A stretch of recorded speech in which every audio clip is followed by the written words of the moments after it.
یا الہی تجھ سے دوری دل بہت بے چین ہے۔ بسم اللہ الرحمن الرحیم نحمدہ ونصلی ونسلم علی رسولہ الکریم وعلی آلہ واصحابہ اجمعین، اما بعد۔ خواجہ عبدالخالق رجدوانی رحمۃ اللہ علیہ ہمارے سلسلہ عالیہ نقشبندیہ مجددیہ کے سرخیل ہیں، ان سردار ہیں، اور ان کا زمانہ حضرت پیران پیر غوث اعظم شیخ عبدالقادر جیلانی رحمۃ اللہ علیہ کے زمانے والا ہے۔ یہ دونوں حضرات آپس میں ہم عصر ہیں، اور ان کو بچپن میں حضرت خضر علیہ السلام نے ایک عمل دیا تھا، اس عمل کی برکت سے اللہ تعالیٰ نے ان کو نوازا۔ ویسے تو ان کی تربیت کی ہے حضرت خواجہ یوسف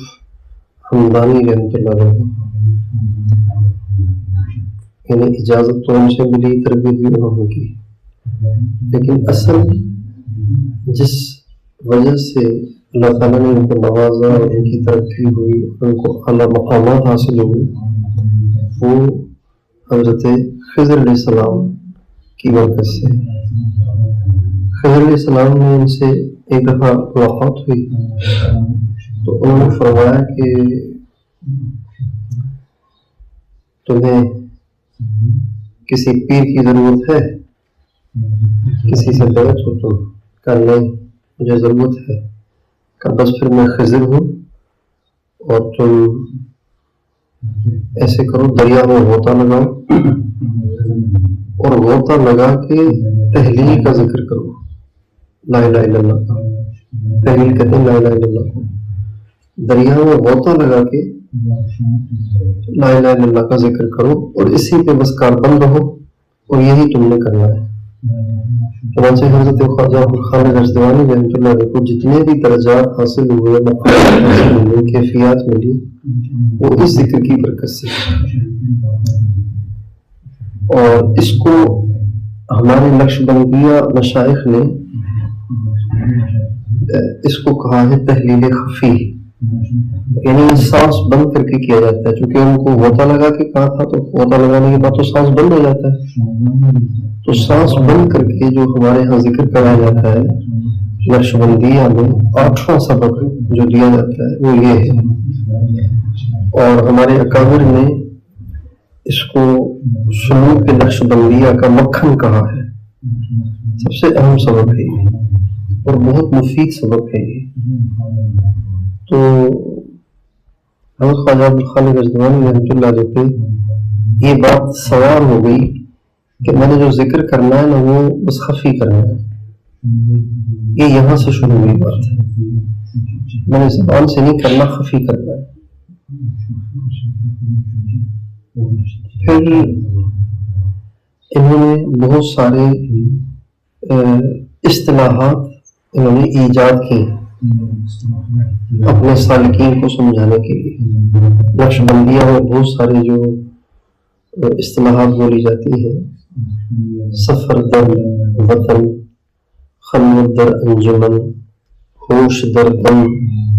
یہ جتنی اصطلاحات بولی جاتی ہیں، نظر در قدم، یہ جتنی اصطلاحات ہیں،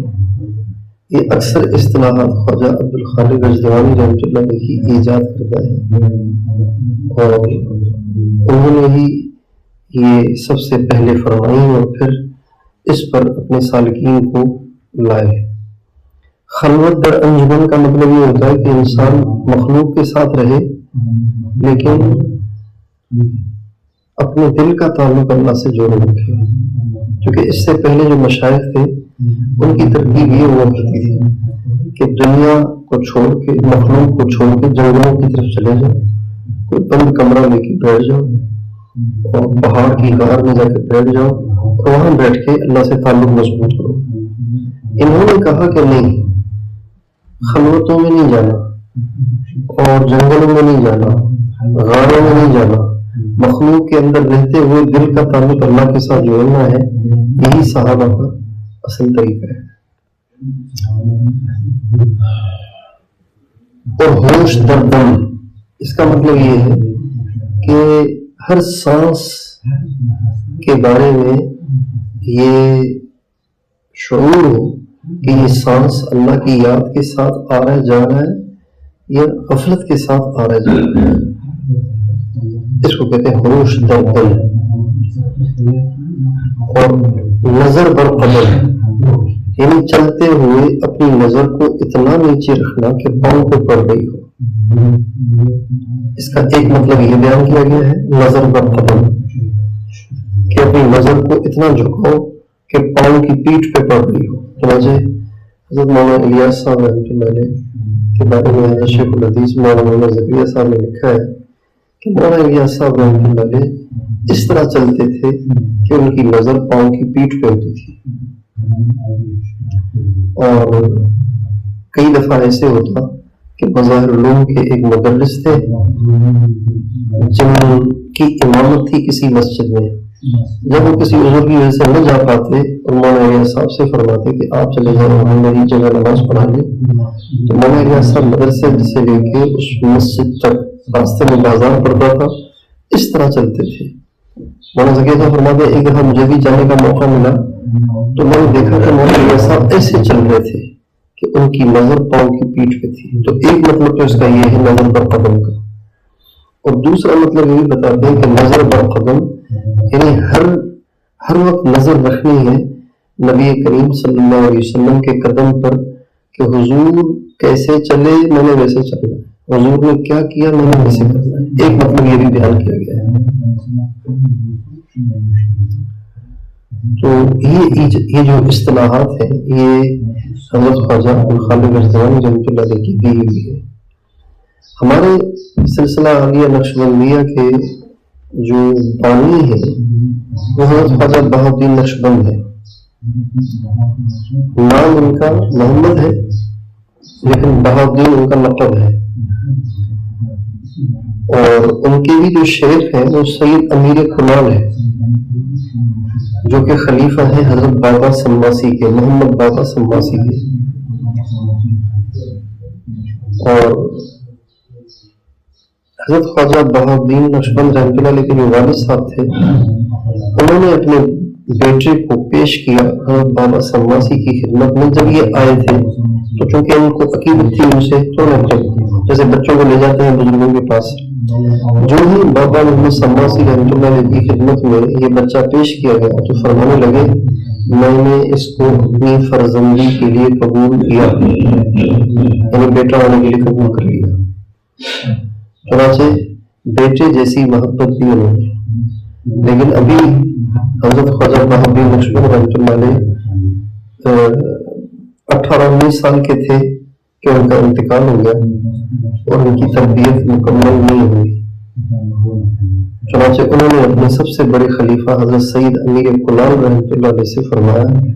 کہ جس طرح میں نے آپ کی تربیت کی ہے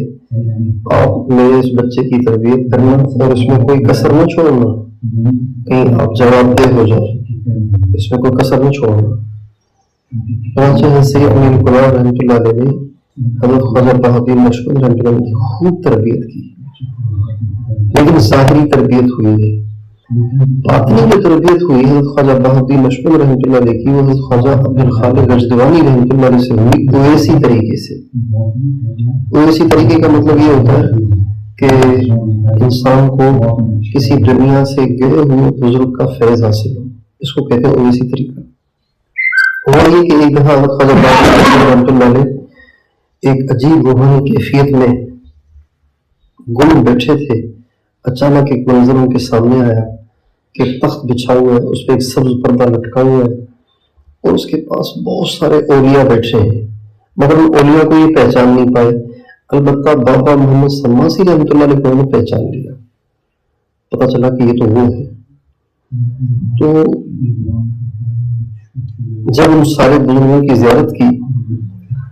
تو ان میں سے کسی نے پوچھا کہ پتہ ہی کیا ہے تخت پہ حضرت خواجہ عبد الخالق رشتوانی تشریف فرما ہے اور یہ سارے ان کے خلفاء ہیں، انہوں کے سلسلے کے لوگ ہیں. تو انہوں نے کہا کہ مجھے ان کی زیارت کا بڑا شوق ہے، خواجہ عبد الخالق رشتوانی کا مجھے زیارت کروا دے. تو پردہ ہٹایا گیا اور ان کو زیارت کرائی گئی خواجہ عبد الخالق رشتوانی رحمۃ اللہ علیہ کی. اور خواجہ عبد الخالق رشتوانی رحمۃ اللہ علیہ نے ان سے فرمایا کہ بیٹا اللہ تعالیٰ نے آپ سے کام لینا ہے، لیکن چند باتیں ہیں جس کو آپ نے لازم پکڑنا ہے. ایک، آپ نے اتباع سنت سے کوئی قدم نہیں ہٹانا، شریعت کے مطابق پابند رہنا ہے، اس کے خلاف بالکل نہیں چلنا. اور نبی کریم صلی اللہ علیہ وسلم کی احادیث اور صحابہ کے افعال اور اقوال جن کو آثار کہتے ہیں اس کی جستجو میں رہنا ہے. وہاں سے جو کچھ ملے وہ اپنانا ہے، اس کے علاوہ کوئی نئی چیز نہیں اپنانی، بس اسی پہ چلنا ہے. اور ذکر کرنا ہے خفی، جہری ذکر نہیں کرنا تمہیں، خفی ذکر کرنا ہے. اور یہ مجھے حضرت خضر علیہ السلام سے ملا تھا اور میں نے جو کچھ نفع پایا وہ اس سے پایا،